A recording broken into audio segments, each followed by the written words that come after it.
Salam, namaste, sat sri akal. I'm Laila Nisar and you're watching your favorite podcast by BTS Entertainment. और आपको पता है कि इस पॉडकास्ट में हम आपकी मुलाकात करवाते हैं आपकी और हमारी पसंदीदा शख्सियत के साथ। तो आज भी एक ऐसी मोतबर शख्सियत हमारे साथ मौजूद है जिनसे बात करके बड़ा मज़ा आने वाला है और हम उनसे ऐसे ही कुछ सवालात पूछने चाह रहे हैं जो कि आप चाह रहे हैं कि हम उनसे पूछें और आप ये क्यूरियस हैं, एक क्यूरियोसिटी सी है कि अगर जब भी वो शख्सियत आए उनसे ये सवालात जो है वो लाजमी होने चाहिए।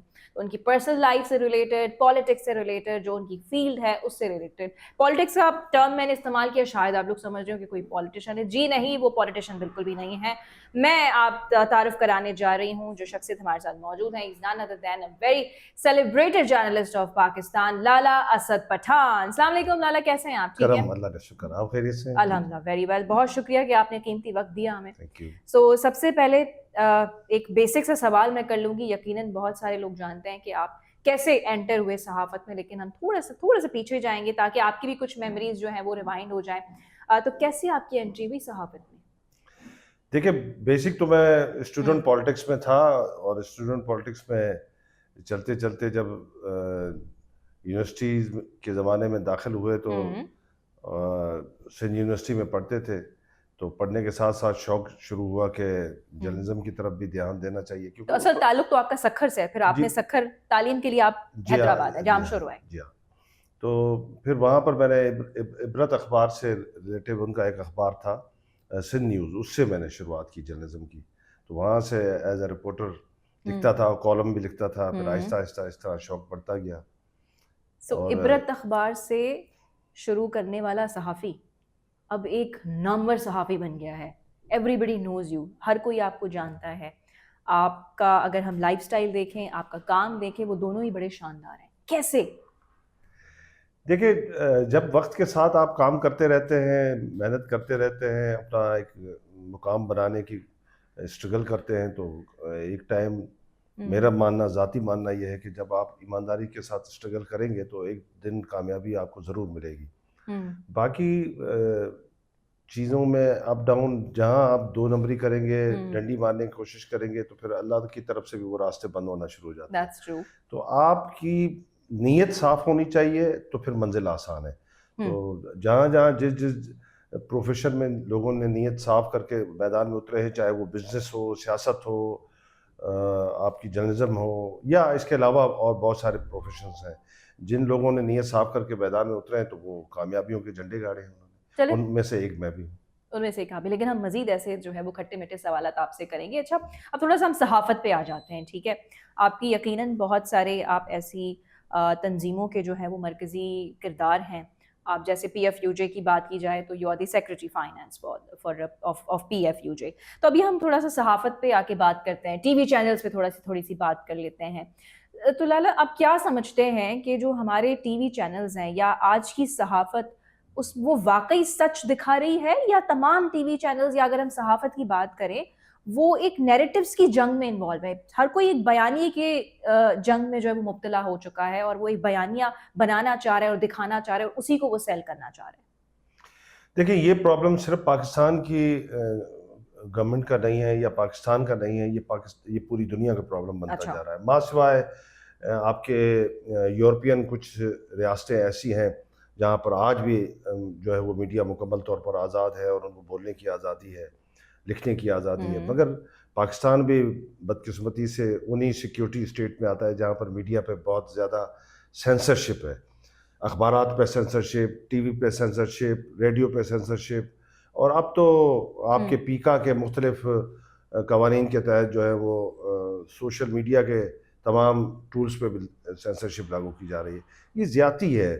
जितना आप सच को रोकेंगे तो फेक न्यूज़ और जो है वो हुँ। झूठी खबरें का एक तूफान उठेगा। तो आप समझ रहे हैं आज की सहाफ़त में सच को रोकने की बड़ी कोशिश की जा रही है। 100% रोकने की कोशिश की जा रही है। आप हुँ, देखें ना, टेलीविज़न का कितना गला घोटा गया है। आज आज टेलीविज़न का ये हाल है कि हम टेलीविज़न पे किसी का नाम नहीं ले सकते अगरचे कोई गवर्नमेंट का मुखालिफ हो। हम किसी ऐसी सियासी पार्टी का नाम नहीं दे सकते जिसको गवर्नमेंट पसंद न करती हो। यानी आपको टेलीविज़न पर 24 घंटे के अंदर 23 घंटे तो सिर्फ इश्तिहारात नज़र आएंगे। इश्तिहारात मतलब ये नहीं कि जो इश्तिहारात सिर्फ सरकार के और ये जो मुख्तलिफ मोटरसाइकिल गाड़ियां और इनके इश्तिहारात। भाई ये जो मिनिस्टर साहब फीता काट रहे हैं ये भी तो इश्तिहार ही है ना, अच्छा खबर तो नहीं है ना। खबर तो यह है कि मिनिस्टर साहब ने अपनी पूरी जो 2 साल की है उसकी कारकर्दगी है उसमें उसने क्या किया। हम बेसिक जर्नलिस्ट तो वो है ना जो अंदर की खबर निकाल के लाता था, जो इन्वेस्टिगेटिव जर्नलिज्म करता था। वो इन्वेस्टिगेटिव जर्नलिज्म किधर है अभी, कहाँ है, लोगों को पता है? यानी 2700 अरब रुपए हमारी वफाकी सरकार और बाकी सूबाई सरकारें जो है उनकी शाह खर्चियों पे खर्च हो रहे हैं, उनकी लग्जरी लाइफ पर खर्च हो रहे हैं, जिनमें जजेस शामिल हैं, आपके सूबाई हुकूमतें शामिल हैं, आपकी फेडरल गवर्नमेंट शामिल है, बाकी स्टेक होल्डर शामिल है। तो 27 अरब रुपए इस मुल्क के 1 साल के अंदर जिन पर खर्च हो रहे हैं, किस मीडिया ने रिपोर्ट किया है? किसी मीडिया ने रिपोर्ट नहीं किया है, क्योंकि ज्यादातर मीडिया के जो मालकान है वो कहते हैं सरकार इस तरह की रिपोर्ट्स तो मीडिया देता रहता है ना कि ज्यादातर तो खर्चे हुए हैं और किस पॉलिटिशियन ने क्या क्या खरीदा है। ज्यादातर तो मालकान है वो सरकार को कहते हैं नोट दिखाओ तो साडा मूड बने। अच्छा। वो तो सारे इश्तिहारात के उसमें लगे हुए हैं और इश्तिहारात लपेट तो यानी आपके कहने का मकसद ये है कि तमाम टीवी चैनल्स जो है वो एक बिजनेस मॉडल्स बन गए हैं। 110% बिजनेस मॉडल बन गए, माँ सिवाय एक लेकिन टीवी चैनल्स का कहना है कि अगर वो ये नहीं करेंगे तो फिर उनका काम कैसे चलेगा? देखें दुनिया में फिर तनख्वाहें आप देखें 10-10 महीने बंद हो जाती हैं। दुनिया में जो भी टीवी चैनल बनता है जिस प्रोफेशन के साथ, अगर जो एंटरटेनमेंट के लिए बनता है तो वो एंटरटेनमेंट का पूरा एक अपना फॉर्मेट बनाता है कि मैंने क्या लोगों को दिखाना है, कहाँ से व्यूवरशिप लेनी है और कहाँ से मैंने उसमें अर्निंग लेकर आनी है। ओके।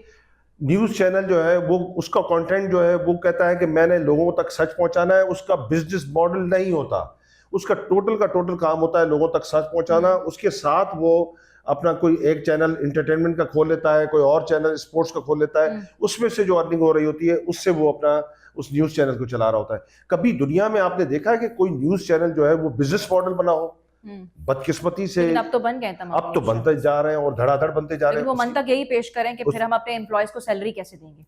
देखें एम्प्लॉयज को सैलरी तो आज अगरचे सिंध गवर्नमेंट इतने इश्तिहारात दे रही है, फेडरल गवर्नमेंट इतने इश्तिहारात दे रही है, बाकी तरीकों से इतने इश्तिहारात मिल रहे हैं, तब भी हमारा वर्कर आज कहाँ खड़ा हुआ है?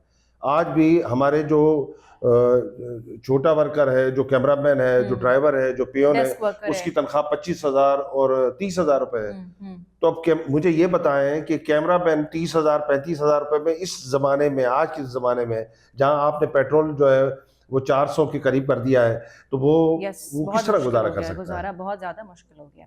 तो अच्छा, आप क्या समझते हैं कि जब हम टीवी चैनल्स की या सहाफ़त की बात करते हैं, आज़ादी कितनी है? एक तो हमने चले बात कर दी कि भाई आज के चैनल्स जो हैं वो एक बिज़नेस मॉडल की शक्ल उन्होंने इख्तियार कर ली है, लेकिन एक सहाफ़ी को आज़ादी कितनी है? और फिर उसमें आ जाते हैं बड़े फेक प्रोपेगेंडास। ठीक है, एक सहाफ़ी जो कि एक्टिविज़म भी कर रहा होता है और दूसरी जानिब न्यूट्रलिटी, एक सहाफ़ी जो कि बड़ा न्यूट्रल होकर बात करता है। अब जो न्यूट्रल होता है उससे ये डिमांड की जाती है पब्लिक की जानिब से कि भाई तुम किसी की साइड क्यों नहीं ले रहे हो।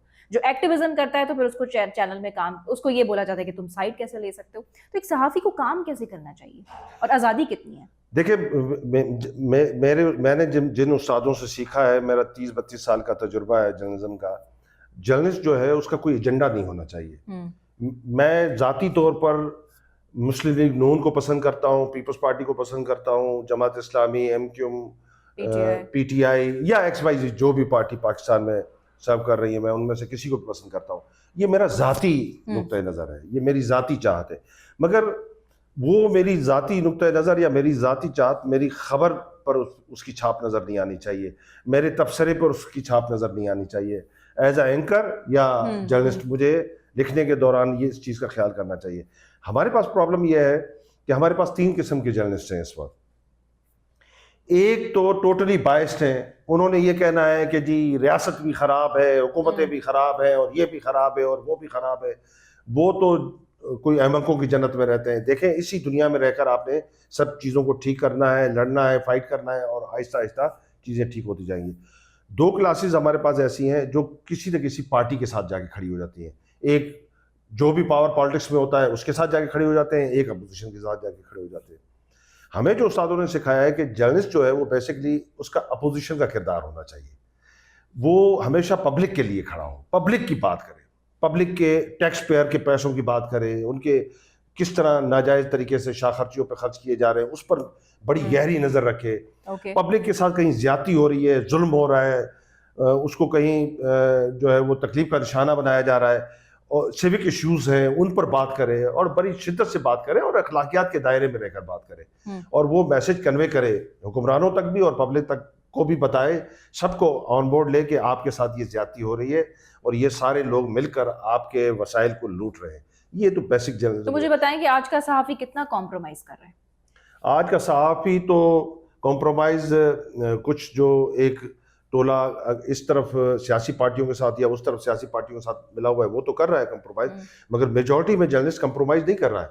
हमारे पास मेजॉरिटी में मालकान कॉम्प्रोमाइज कर रहे हैं। अच्छा। मालकान जाके सरकार के जो है जेब में घुस गए हैं, मालकान जाके मुख्तलिफ किस्म की सियासी पार्टियों का आलाकार बन गए हैं। जर्नलिस्ट आलाकार नहीं बने। जर्नलिस्ट आज भी अपनी जर्नलिज्म पे खड़ा है, जर्नलिस्ट आज भी जर्नलिज्म करना चाहता है, मगर उसको मौका नहीं मिलता।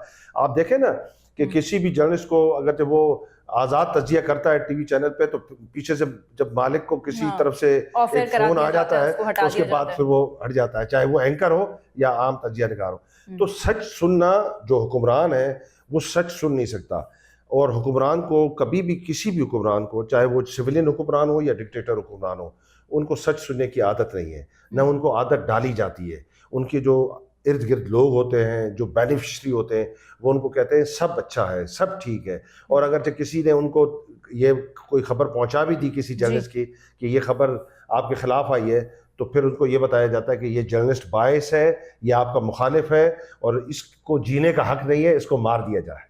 जी बिल्कुल, हमने ऐसे बहुत सारे केसेस देखे हैं जिसमें सहाफ़ियों को कत्ल किया जाता है और फिर बाद में केसेस सालों साल चलते रहते हैं और फिर कुछ पता नहीं चलता। लेकिन मैं आपसे ये भी पूछना चाहूँगी कि आपका चूँकि वसी तजुर्बा है, एक्सपीरियंस है, क्या समझते हैं कि इन गुज़िश्ता 10-15 सालों में जर्नलिस्ट के अंदर जो हिम्मत है, करेज है, वो बढ़ी है सच को दिखाने की, या आप समझ रहे हैं कि वो कॉम्प्रोमाइज़ हुई है? बहुत ज़्यादा कम हुई है। और पहले जिस तरह जर्नलिज्म की तरफ एक चार्म था नौजवानों का, चाहे उसमें हमारी बच्चियां हों या बच्चे हों, लड़के हों, उनकी बड़ी कोशिश होती थी कि वो जर्नलिज्म की फील्ड में आए। अब जब वो पाकिस्तान में ये हालत देख रही हैं कि एक तरफ तो बेरोज़गारी, तनख्वाहें नहीं मिलना, वक्त पर वक्त ना मिलना और इंक्रीमेंट ना लगना, और इतनी महंगाई, ये जर्नलिस्ट का बहुत बड़ा इशू है। इतना बड़ा प्रॉब्लम है। अब ये क्या इसकी वजह है? मालिकान जो तमाम मीडिया हाउसेस के, वो बहुत अच्छा खासा कमाते हैं, चैनल्स बड़ी अच्छी अर्निंग करते हैं, लेकिन वो जब एम्प्लॉयज को फायदे देने की बात आती है तो फिर चंद चैनल्स हैं जो कि दे रहे हैं, वरना अदरवाइज तो कोई ऐसा चैनल नहीं है जहाँ पे तनख्वाह जो है वो लेट ना होती हो या ना हुई हो माजी में। तो ये क्यों है? इसके पीछे क्या आप समझते हैं कि रीजंस है? देखिए, मजमूई तौर पर पाकिस्तान में 500 अरब रुपए का केक है जो प्राइवेट और गवर्नमेंट सेक्टर से जो एडवर्टाइजमेंट की मद में मुख्तलिफ टीवी चैनल्स के पास जाता है। 500 अरब रुपए इन मीडिया मालकान के पेट में जाने के बावजूद भी उनका एक छोटा हिस्सा भी वर्कर के बच्चों के पेट में जाने के लिए नहीं देते। ये तैयार नहीं होते। उसकी वजह यह है कि इनके पेट अल्लाह भर सकता है, इंसान नहीं भर सकता।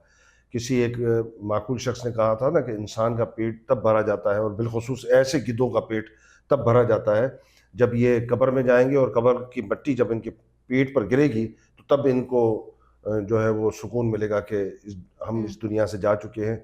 कितनी दौलत आप जमा कर सकते हैं इस दुनिया में रहने के लिए, एक अच्छी स्टैंडर्ड लाइफ गुजारने के लिए लोगों को इतने पैसों की जरूरत नहीं होती है। और शुक्र यह है कि अल्लाह ताला ने ऐसा कोई निज़ाम नहीं रखा कि कोई ऐसा सेंट्रल बैंक बनाया हो जिसका एटीएम बने और जो मरने वाला सेठ है वो अपने साथ लेकर जाए और उधर भी इस्तेमाल हो सके। लेकिन यहाँ सिर्फ मालिकान पे उंगलियां नहीं उठती, यहाँ पे जो सहाफती तंजीमें बनी हुई हैं, लेट्स से जैसे PFU जो है, या उसके अलावा भी ऐसी बहुत सारी तंजीमें जो कि कहते हैं कि भाई हम सहाफ़ियों के फलाह बहबूद के लिए काम करें, हम उनकी अच्छाई के लिए काम करें, हम उन्हें बेनिफिट्स दिलाने के लिए काम करें, लेकिन फिर वो तो फिर ढरी की ढरी रह जाती हैं। आप समझते हैं कि तंजीमों पे उठने वाले सवालात, उठने वाली उंगलियां भी बजाएं अपनी जगह पे? देखिए, नंबर 1 की तंजीमें किसी भी गवर्नमेंट से या प्राइवेट सेक्टर से कोई इश्तिहारात लेकर उसकी मद में नहीं चलती। उनका कोई रेवेन्यू नहीं होता। वो एक ट्रेड यूनियन है, और ट्रेड यूनियन का काम होता है कि जहाँ ज्यादती हो रही हो, मालकान की तरफ से हो रही हो, गवर्नमेंट साइड की तरफ से हो रही हो, हुक्मरानों की तरफ से हो रही हो, या सियासी पार्टी की तरफ से हो रही हो, तो वो उसमें बीच में ब्रिज बनकर उसको रोकने की कोशिश करें और उस जर्नलिस्ट को तहफ़्फ़ुज़ के खाने में ले जाएं।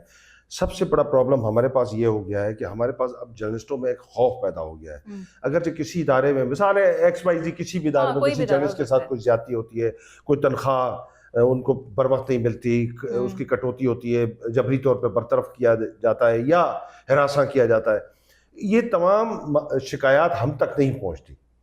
हम तक वो जर्नलिस्ट नहीं पहुंचाता, वो डरता है। और अगर किसी जरिए से हमारे तक पहुंच जाती है और जब हम खड़े हो जाते हैं लड़ने के लिए, तो वो विड्रॉ कर लेता है। कई मुकदमात इस तरह के हैं जो हमने अपने वकला के जरिए सेशन कोर्ट और हाई कोर्ट तक गए हैं, मगर हम जिसके लिए गए हैं इंसाफ के लिए, उसने लिख कर दे दिया कि मुझे कुछ पता नहीं और है। वो जर्नलिस्ट क्यों सरेंडर कर लेते हैं? क्योंकि वो डरते हैं इन्वेस्टिगेट करने की वो कोशिश डरते वो हैं डरते हैं कि बाद में नौकरी ना मिलेगी, नौकरी किसी और नहीं चैनल मिलेगी, में। मुझे और किसी इदारे में नौकरी नहीं मिलेगी, और फिर मुझे ब्लैक लिस्ट कर दिया जाएगा, और फिर मैं किस तरह अपनी बाकी जिंदगी। देखिए, एक बात मेरी याद रखिएगा, जिंदगी मौत अल्लाह के हाथ में, रिस्क अल्लाह के हाथ में। बेशक। ये अगरचे इंसान, ये दोनों चीजें इंसान के हाथ में होती है ना, तो इस दुनिया में कोई एक ही हाँ, अफसोस के साथ आज जो ये इंसान है ना, वो इंसानों से इतनी सारी तवक्कात रख देते हैं। हालांकि तवक्कात आपको अल्लाह ताला से रखनी चाहिए, जो कि रिसोर्स के हाथ में है। अच्छा, थोड़ा सा अब हम जाएंगे सखर, चलेंगे, क्योंकि आपका ताल्लुक सखर से है और आपने अपनी सहाफ़त वहाँ पे भी बहुत सारी की है। और फिर आप जाहिर से, जैसे आपने बताया कि इबरत मैगज़ीन से आपने स्टार्ट किया, सॉरी इबरत अखबार से आपने स्टार्ट किया, तो अब थोड़े से मैं आपसे ना सख्त सवाल करने लगी हूँ, ठीक है? अब आप ऑब्वियसली तैयार होंगे, वैसे भी आप जर्नलिस्ट हैं, आपको इतनी तैयारी और इसकी ज़रूरत है भी नहीं। अच्छा, कुछ ऐसे, अब जैसे मैंने आपको कहा कि आपका ताल्लुक सखर से है, तो जान मोहम्मद मर, मशहूर ज़माना सहाफ़ी जिनको बदकिस्मती के साथ कत्ल किया गया, तो वो जब केस हुआ था उस टाइम बहुत सारी उंगलियां आप पे भी उठ रही थी, तो इसको कैसे आप एड्रेस करेंगे? देखिए, मसला ये है कि हमारे पास जब जर्नलिस्ट को कत्ल किया जाता है, कल भी human rights commission of Pakistan के एक डेलीगेट से मेरी बात हो रही थी, तो एक हमारे उसमें लाड़काना में भी जर्नलिस्ट कत्ल हुए थे, शान डहर, उसके हवाले से बात हो रही थी। उनके कोई अभी कातिल डहर साहब, उसकी भी 2 दिन पहले शायद आपकी वो हुई है, किसी कातिल को गिरफ्तार किया गया जो काफ़ी अरसे से मफरूर थे। तो मैं उनको ये बता रहा था, ह्यूमन राइट्स वालों को, ह्यूमन राइट्स वालों ने मुझे कहा कि अब तक किसी जर्नलिस्ट के कातिलों को क्यों नहीं गिरफ्तार किया गया। मैंने उनको कहा कि देखें, हमारे पास काज ऑफ डेथ जर्नलिस्ट का एक ही है, वो ये है कि खबर की बुनियाद पर, किसी वडेरे के खिलाफ खबर, किसी सरदार के खिलाफ खबर, किसी मीर पीर के खिलाफ खबर, किसी जालिम के खिलाफ खबर, किसी डाकू के खिलाफ खबर, किसी ताकतवर इदारे के खिलाफ खबर। अब उनको बुरा तो लगा, अब वो स्टैंडर्ड तय करते हैं कि किस लेवल का जर्नलिस्ट है और इसको किस तरीके से ट्रीट किया जाए। हमारे पास न सिर्फ इंटीरियर सिंध में, interior Punjab, interior KP, interior Balochistan, इनकी साइकी एक ही है। इनकी साइकी इस तरह है कि अगर मकामी वडेरा, सरदार, पीर, मीर या कोई भी ताकतवर, उसने किसी जर्नलिस्ट को जो है वो अपने रास्ते से हटाना है और उसको एक बात अटक गई है कि इसने मेरे साथ इस मामले में ज्यादती की है, तो वो क्या करेगा कि वो वहाँ पर लोकल उनके साथ किसी न किसी, उनके अपने या उनके ख़ानदान वाले या किसी न किसी रिलेटिव के साथ अगर किसका डिस्प्यूट होगा, तो उनको बुलाएगा, उनको हायर करेगा, उनको सपोर्ट करेगा, उनको कहेगा मैं आपके साथ खड़ा हूँ, मगर शर्त यह है कि ये दुश्मनी आपकी तब कमज़ोर पड़ेगी, मजबूत होगी, आपकी गिरफ्त तब मजबूत होगी जब आप इस जर्नलिस्ट को कत्ल करेंगे, क्योंकि ये जर्नलिस्ट उसको सपोर्ट करता है। जान मोहम्मद महर का जो कत्ल केस है, वो असल में उसके भतीजों का झगड़ा था गाँव में, उस पर उनका मुकदमा इनकी तरफ हुआ, पुलिस मुकाबले में शेरू जो है वो भी उनका मुकदमा इनके भाई के बच्चों के खिलाफ हुआ और इसके भाई पे हुआ और इनका मुकदमा उस तरफ हुआ। जान मोहम्मद का उस केस से कोई ताल्लुक नहीं था, बराह रास्त कोई ताल्लुक नहीं था। मगर जान मोहम्मद क्योंकि वहां पर एक बड़ी मजबूत फिगर थी और जर्नलिस्ट एक मजबूत वॉइस थी, और उसके अलावा वो एक रीजनल चैनल में, एक सिंध के मकबूल चैनल से उसका वास्ता था, वहाँ पर एक प्रोग्राम करता था वो, और बहुत सारे इश्यूज़ को उठाता था। उसमें वो ये ख्याल नहीं करता था कि ये कोई सरदार है, पीर है, मीर है, कोई बड़ी पोजीशन पे बैठा हुआ बंदा है। वो सच बोलता था, सच की बुनियाद पे, और कमज़ोर के साथ खड़ा होता था। अब बहुत सारे ताकतवर लोगों को उसने तकलीफ पहुँचाई थी, डायरेक्ट वे में और इनडायरेक्ट वे में, मगर बराह रास्त कोई सामने नहीं आया। जब ये मौका मिला तो उन्होंने उनका पीठ थपथपाई और उनको कहा कि आपने अगरचे इनके खानदान को कमजोर करना है, तो ताकतवर को, जो पीछे ताकतवर जर्नलिस्ट है, जिसकी मजबूत वॉइस है, जिसके कहने पर कुछ न कुछ हो सकता है, आप पहले उसको ढाएं, ये सारा मामला हल हो जाएगा। तो बड़ी बेदर्दी से उसको कत्ल किया गया, प्रेस क्लब के बराबर में कत्ल किया गया, और उसके आज बाद तक ऐसे सारा उसने बहुत हमने सारे मुकदमा, मैं सहाफी हैं। आपकी हाँ जी जी प्लीज जो उसका आपने सवाल जवाब। किया था मैं उसका भी जवाब देना चाहूँगा। उसके बाद उस पर सियासत शुरू हो गई।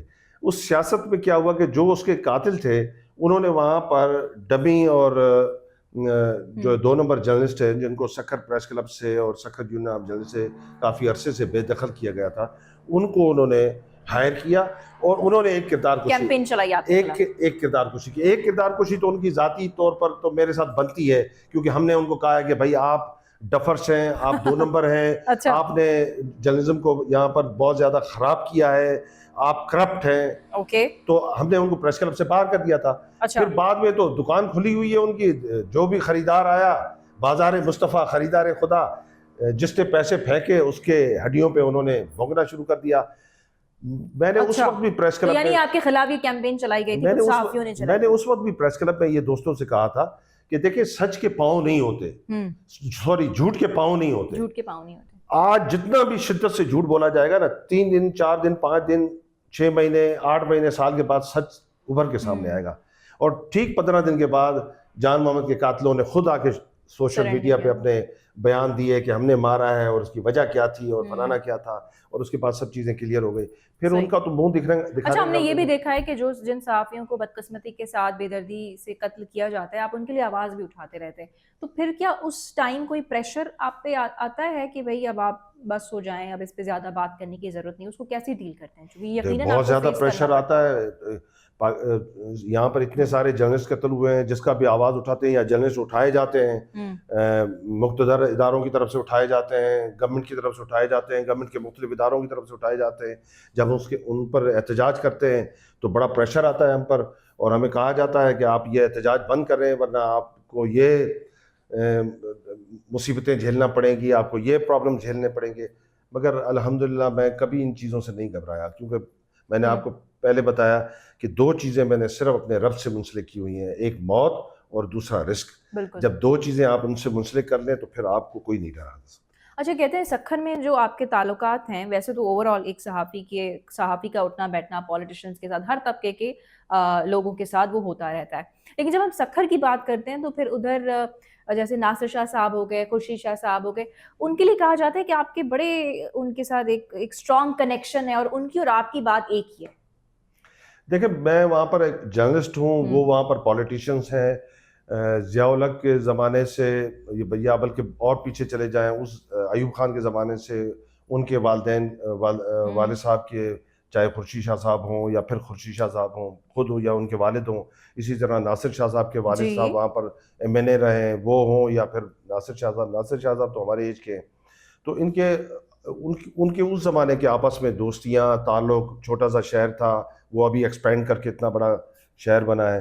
तो आप क्या ख़ानदानी मरासिम को ख़त्म कर दें? हम, अगर मैं जर्नलिस्ट हूँ, वो पॉलिटिशियन है, तो नहीं ख़त्म कर सकते ना। हमारी अपनी एक रीतें रस्में हैं, हमारे वहाँ पर आपस में ज़मींदारियाँ हैं, वहाँ पर रस्में रवाज हैं, ख़ानदान है, उठना बैठना है, शादी गमियों में आना जाना है। तो जो खानदानी लोग होते हैं, आप समझते हैं कि इसको एक और दूसरा रंग देने की कोशिश की जाती है बाज़ औक़ात? देखिए, दूसरा रंग तो यहाँ पर तो लोग अल्लाह से राजी नहीं है, तो आपसे और हमसे तो कौन राजी होगा। मगर आप अपने नेक नियति से काम करते रहें, पब्लिक तय करेगी, सखर के लोग तय करेंगे, सिंध के लोग तय करेंगे, पाकिस्तान के लोग तय करेंगे कि आया मैं कैसा जर्नलिस्ट था, या हूँ या रहूँगा। आपका पसंदीदा जर्नलिस्ट कौन है? आपको किसकी सहाफत ने मुतासर किया या इस वक्त आपको कर रही है? देखिए, अगरचे यूनियन की बात की जाए, Pakistan federal union of journalist की बात की जाए, तो मिनहाज मन्ना साहब एक बहुत बड़ा फिगर था, उस्मानी साहब बहुत बड़ा फिगर थे। इसमें कोई शक नहीं है कि वो हमारे रहबर और रहनुमा है। बाकी तो सारे जर्नलिस्ट हैं, काम कर रहे हैं, चल रहे हैं, इंशाल्लाह कोई ना कोई अच्छा हो जाएगा। सही। चलें, अब हम जो है ना आते हैं थोड़ी सी सॉफ्ट बातों पे, क्योंकि हमने बहुत अच्छी खासी सीरियस गुफ्तगू कर ली है। तो लाला, क्या खाने में आपको पसंद है? चूंकि जर्नलिस्ट तो सारा दिन आप देखें, जो खास करके इन्वेस्टिगेटिव जर्नलिस्ट होते हैं, सारा दिन उनको बाहर रहना पड़ता है और फिर खाने की और उसकी वो होती नहीं, फिर कहीं पे अगर वो टाइम मिल गया तो चलो खा लेते हैं। तो क्या आपको पसंद है खाने पीने में? देखिए, अगर कोई प्रॉपर जर्नलिस्ट होगा ना, तो उसकी फिर खाने के मामले में पसंद नहीं होती। अच्छा। क्योंकि आप जब फील्ड में होते हैं तो कहीं क्या मिल रहा कहीं होता है, कुछ भी कहीं मिल कोई जाए कच्चा बंदा मिल खा रहा हो, लेता कोई है। पक्का मिल रहा होता है, कोई उस पे ढाबे पे कुछ मिल रहा होता है, रेड़ी पे कुछ मिल रहा होता है, फिर जैसा भी मिल रहा होता है जो बंदा फिर बस फिर खा आपने लेता है, ये हाँ। चीज़ें नहीं सोचनी है कि मैंने बहुत अच्छा फूड घर की तरह कोई अच्छी चीज़ तलाश करनी है, तो फिर तो आपने सब कुछ खाना है। बेसिकली क्योंकि मेरा ताल्लुक सक्खर से है, तो फिर क्योंकि हम सक्खर ज़्यादा के खाने तो बड़े जबरदस्त हैं। खाने तो शहरी इलाकों के, मगर मैं देहात की बात करूँगा तो हमने तो बचपन से यानी चावल बड़ा शौक से खाया है, उसके साथ आम के साथ चावल को शौक से खाया है, और सिंधी में सही। चौंदा मिठाई विझी करे वो शौक से खाया है। चावल और मिठाई, हाँ, ये हम दूध सिंधियों के की साथ बड़ी खाया है। और फिर ट्रेडिशनल फूड है हमारी हमारा। लोकल सब्जियां जो हैं, जिसमें भिंडियां हैं, आलू है, बैंगन है, ये चीजें बड़े शौक से खाई हैं। तो खुद आपने कुकिंग की है? मैं बड़ा जबरदस्त कुक अच्छा, हूँ, आप बहुत अच्छे कुक हैं। बहुत जबरदस्त कुक हूँ, कभी आपको खिलाएंगे खाना। अच्छा, दूसरी बात ये है कि अब जैसे मेरा ताल्लुक भी शिकारपुर लाड़काना वाली साइड से है, तो आप ये इसका थोड़ा सा एतराफ़ कीजिएगा, यहाँ पे ठीक है कराची के खाने ज़बरदस्त हैं, ठीक है, इसमें कोई डाउट नहीं है, लेकिन बिरयानी कराची की अच्छी है, लेकिन जो असल जायका है ना वो नॉर्थ सिंध में बहुत ज़्यादा है। आप इससे अग्री करेंगे या नहीं? चूँकि कराची में मोस्ट ऑफ द रेस्टोरेंट में फीका फीका खाना मिलता है, इससे आप अग्री करेंगे या नहीं? जी हाँ, बिल्कुल मैं एग्री करूंगा। असल इशू ये है कि यहाँ पर जो मसाले डालकर खाना जो है ना, वो मसाला भी उसमें एक जुज जरूर है, मगर मेरा जो मानना है एज अ शेफ, जितना भी हो, जितना भी पकाना आता है, मेरा मानना यह है कि आप मुकम्मल तौर पर इस यकीन के साथ खाना पकाएं कि ये आप खुद भी खाएंगे और जो दूसरा बंदा खाए उसको भी अच्छा लगे, और उसमें डंडी ना मारें। हर चीज की सफाई का ख्याल रखें, सच्चाई के साथ बनाएं, सच्चाई के प्यार साथ से। तो फिर वो 100% खाना बेहतरीन है। क्योंकि हमारे देहातों में जो खाना बनता है, या हमारी जो देहाती ख़वातीन खाना बनाती हैं, तो वो कोई इतने ज़्यादा मसाला यूज़ नहीं करती हैं, और इतनी ज़्यादा वो जो है ये इतनी टिप्स भी यूज़ नहीं करती। वो आम सादा सा खाना बनाती है। मगर जब भी हमारे यहाँ के दोस्त या पंजाब से ताल्लुक़ रखने वाले या केपी बलूचिस्तान से ताल्लुक़ रखने वाले दोस्त वहाँ पर आते हैं, और मेरे पास तो बहुत सारे दोस्त आते हैं, क्योंकि सक्खर जो है वो हब है। आप केपी और पंजाब से जो मोटरवे के जरिए आएगा तो उसका स्टेशन हब है, रात हमारे पास ठहरेगा, फिर वो आगे कराची। लेकिन मैं आपसे उगलवाना ये चाह रही थी कि वहाँ के खाने यहाँ कराची शहर से बहुत ज्यादा बेहतर हैं, बहुत ज्यादा बेहतर है, क्योंकि यहाँ पे आप कितने भी बड़े रेस्टोरेंट पे बैठ के खाना खाएं, लेकिन वो फीका फीका सा ही लगता है। बिल्कुल ऐसा ही है। अगर आप Sukkur side, Larkana side, Shikarpur side barbecue खाएंगे, आपको खुद पता होगा कि वो कितना मसालेदार और कितना फ्लेवरफुल होता है। तो अक्सर करके लोग जो वो कहते हैं कि नहीं बस कराची ही है जी। नहीं, तो कराची वाले जब भी आए हैं वहां पर तो उन्होंने वाह की खिलाना चाहिए, उन्होंने वाह की पता चले, है ना, उन्होंने वाह की। अब आप देखें ना, हमारे जो कराची से बाहर जितने भी उस हाईवेज पे आपके होटल्स हैं, वो उनकी रेसिपी तो सारी उनकी इंटीरियर हिंद वाली रेसिपी उनकी है, यहाँ के लोग पसंद करते हैं। बिल्कुल बिल्कुल भाई, खानों का कोई वो जवाब नहीं। अच्छा, एक और अब पर्सनल सवाल मैं पूछने जा रही हूँ कि लाला असद पठान ने शादियां कितनी की हुई हैं? 1, 2, 3 या फिर 1 या फिर 2? 3 शादियां। 3 शादियां की हुई आपने? कैसे कैसे हम जानना चाहेंगे, कैसे इस महंगाई के दौर में कैसे आपने 3 शादियां कर ली? मेरी क्या आप शादियां तो जाहिर है टाइम हो गया होगा जी। मेरी पहली शादी जो है वो 91 में हुई है, और फिर मैंने सेकंड मैरिज की है 2000 में, और फिर मैंने थर्ड मैरिज की है 2007 में।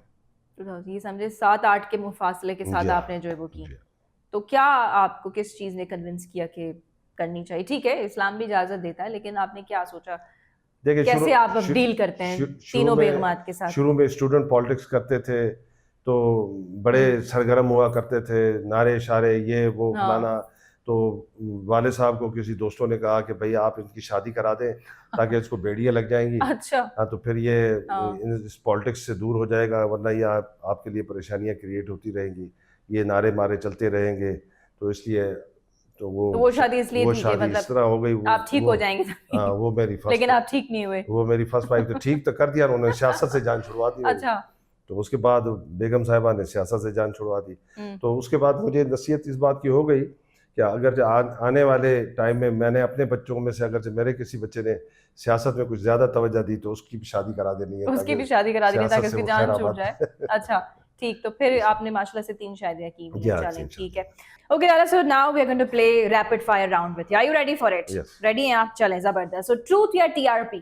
ट्रुथ, ओके, न्यूट्रल जर्नलिज्म या एक्टिविस्ट जर्नलिज्म? एक्टिविज्म, अच्छा, ब्रेकिंग फर्स्ट, सबसे पहले ब्रेकिंग न्यूज या जो ठहराव के साथ खबर देनी चाहिए, गेटिंग इट राइट? ठहराव के साथ खबर देनी चाहिए। लेकिन वो काम कैसे चलेगा? लेकिन चलिए ठीक है, ये रैपिड फायर राउंड है।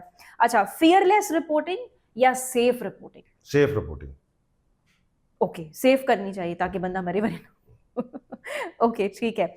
स्पीकिंग ट्रूथ टू पावर या staying in the system? System के साथ काम करें या फिर जो सच है, जो खरी जो बात है? सच है उसके साथ जाना चाहिए। सिस्टम के साथ काम करेंगे तो फिर तो बहुत सारे लोग पहले ही कर रहे हैं सिस्टम के साथ काम। ओके, अच्छा, क्या प्रेफर करना चाहिए, silence when you are pressured और speaking out and risking everything? Speaking out. और हर चीज को रिस्क कर लें, ये आप प्रेफर करेंगे? Yeah. Are you sure? Yes. चलिए, रैपिड फायर है। ओके, ठीक है। टी और कॉफी? कॉफी। अच्छा, बिरयानी विद आलू या बिरयानी विदाउट आलू? बिरयानी बता लो। जिंदगी में कभी किसी को धोखा दिया आपने? नहीं। धोखा खाया है? हाँ।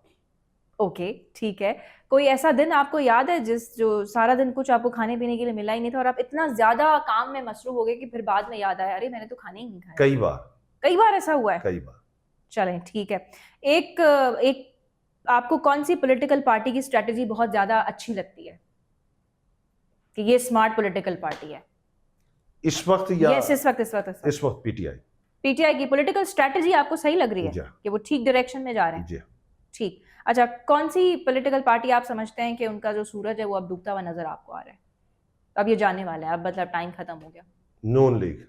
ओके, ठीक है, सही है, बहुत शुक्रिया। शायद इसको मुझे थोड़ा सा लंबा करना चाहिए था, लेकिन जितना मैंने पूछा वो उतना काफ़ी था हमारी आवाम के लिए, और इंशाल्लाह जब दोबारा से मौका मिलेगा तो will definitely ask that. So thank you so much Lala, बहुत मज़ा आया आपसे बातें जो हमने की। आप कुछ सीरियस बातें जर्नलिज्म को लेके and related to your personal life. हाँ, मुझे पता है बहुत सारे ऐसे सीक्रेट्स होंगे जो लाला ने हमारे साथ शेयर नहीं किए होंगे, लेकिन हम फिर कभी ना कभी उनको ज़रूर दावत देंगे और फिर वो तमाम चीज़ें जो आपके सामने रखें। So thank you very much for your precious time. तो जी, ये थी हमारी podcast, and make sure to like, share, comment and subscribe to BTS entertainment.